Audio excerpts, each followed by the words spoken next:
नारी शक्ति का अपमान करो राहुल गांधी होशियार नारी शक्ति का अपमान करो राहुल गांधी ले राहुल गांधी ले राहुल गांधी ले नारी सम्मान करबे ना राहुल गांधी होशियार नारी सम्मान करबे ना हयতো राहुल गांधी होशियार राहुल गांधी हयत पाলি नचलिब কংগ্রেসের হয়ত পালি নচলিব কংগ্রেসের হয়ত পালি নচলিব কংগ্রেসের দাদাগিরি নচলিব।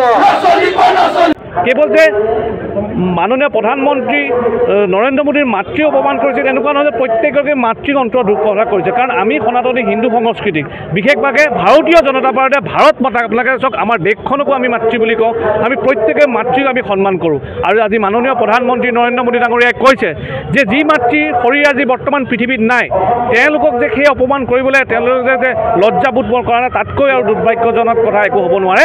আজিৰ দিনত কংগ্ৰেছ দলটো এটা ফাৰ্ষ্ট্ৰেটেড দল তেওঁলোক হঠাৎ ভুগি আছে গতিকে তেওঁলোকে কেনেকৈ ক্ষমতাত আহিব পাৰে যিকোনো প্ৰকাৰ অৱলম্বন কৰিব নিকৃষ্ট ৰাজনীতি তেওঁলোকে আশ্ৰয় লৈছে কিন্তু এই আশ্ৰয়ক ভাৰতবৰ্ষৰ জনতাই কেতিয়াও সুবিধা নিদিয়ে। মা এই শব্দই সকলোকে কেনে এটা মনত আনে এয়া চাগে বুজাই ইয়াৰ বুজাব নোৱাৰিম আমি কোনোৱে বুজাব নোৱাৰোঁ। মাই আৰু মাক লৈ ৰাহুল গান্ধী পাপু বুলি আমি সকলোৱে জানো আগত কোৱা নাছিলোঁ, মই কংগ্ৰেছত আছিলোঁ আৰু ৰাহুল গান্ধী অন্যতম এই পাপুজনৰ কাৰণেহে কংগ্ৰেছ এৰা হৈছিল। আজি মোৰ দৰে লাখ লাখ হাজাৰ হাজাৰ মানুহ আজি কংগ্ৰেছ এৰি ভাৰতীয় জনতা পাৰ্টি দলত যোগদান কৰিছে।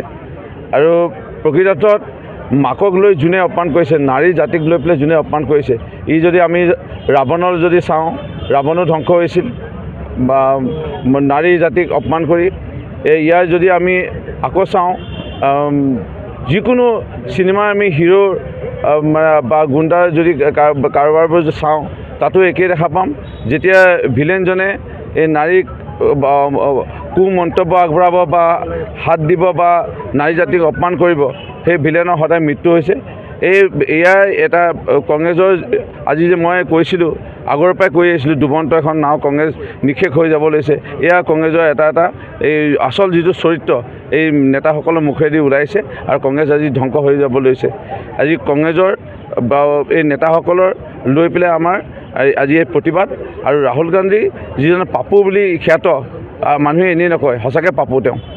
এগৰাকী মৃত মা আৰু এই মাক অপমান কৰা আৰু এনেধৰণৰ তাচ্ছিল্য মন্তব্য আগবঢ়া, এয়া চাগে কোনো ভাৰতীয় সভ্যতাত এনেধৰণৰ নাছিল আৰু কেতিয়াও এইবোৰ হ'ব নোৱাৰে। আৰু আমি য'ত ভাৰতবৰ্ষ, য'ত আমি নাৰী জাতিক এনেধৰণৰ সন্মান কৰোঁ যে আমাৰ ৰক্ষা বন্ধন ইয়াত হয়, আমি এনেধৰণৰ আমি সন্মান কৰোঁ যে নাৰী জাতিক আমি বিভিন্ন প্ৰকাৰৰ বিভিন্ন সময়ত বিভিন্ন উদাহৰণ আছে, ইতিহাসৰ পৃষ্ঠাত এইবোৰ লিপিবদ্ধ হৈ আছে। এনে এটা সময়ত ৰাহুল গান্ধী এনে মন্তব্য আমি ধিক্কাৰ দিছোঁ আৰু গৰিহণা দিছোঁ।